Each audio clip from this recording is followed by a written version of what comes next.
ஓகேவா? அடுத்தது ஒன் பார்க்க போறது ரொம்பவே டிஃபரண்டான ஒரு இதுவா இருக்கும். ஓகேவா?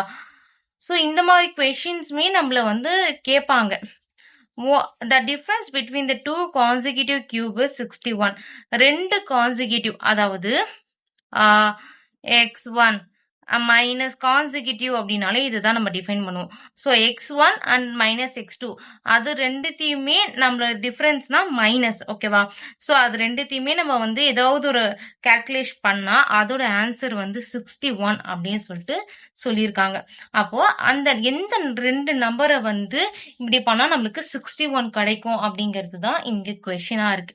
இது கொஞ்சம் ட்ரிக்கியான கொஸ்டின் தான், கொஞ்சம் நல்லா கவனிச்சுக்கோங்க. ஓகேவா? சோ அதுக்கு 2 x1 அண்ட் x2 இது ரெண்டுத்துக்கும் நம்பர் போட்டு கியூப் போட்டு நம்ம வந்து ஆன்சர் கண்டுபிடிக்கிறதா இருக்கும்.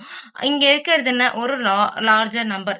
இது நம்ம சிம்பிளா கண்டுபிடிக்கணும்னா ஃபர்ஸ்ட் வந்து x1 வந்து பிகர் நம்பராகவும் x2 வந்து ஸ்மாலர் நம்பராகவும் எடுத்துக்கிட்டா கொஞ்சம் நம்மளுக்கு பெட்டரா இருக்கும். ஓகேவா? அப்போ நம்மளுக்கு வந்து இங்க x1 நம்பர் என்னன்னு தெரியாது, x2 நம்பர் தெரியாது. அப்போ ஏதோ ரெண்டுத்தையும் மைனஸ் பண்ணா நம்மளுக்கு 61 வரணும். இதை நான் உங்களுக்கு ஃப்ரெஷ் பேஜ்ல வந்து சால்வ் பண்ணி காட்டுறேன். For example x1 is equal to 2 cube like 8ன்னு எடுத்துக்கிறேன். அப்போ x2 is equal to 1 cube like 1. இது ரெண்டுத்தையும் டிஃபரன்ஸ் பண்ணா நம்மளுக்கு என்ன கிடைக்குது, 7 தான் கிடைக்குது. அப்போ this is not an answer. அடுத்தது x1 is equal to 3 cube like 27. அப்போ x2 is equal to 2 cube like 8. இது ரெண்டுத்தையும் பண்ணாலும் நம்மளுக்கு வராது. ஓகேவா?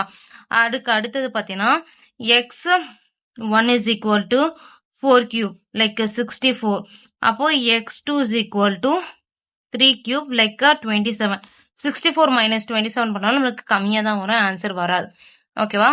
அதுக்கு அடுத்தது வந்து x1 is equal to 5 cube like 125. I'm sorry, 125. And x2 is equal to 4 cube 64. இது வேணா ட்ரை பண்ணி பார்க்கலாம். 125 minus 64 1. அப்போ 12 எனக்கு 6 போச்சுன்னா 6 61.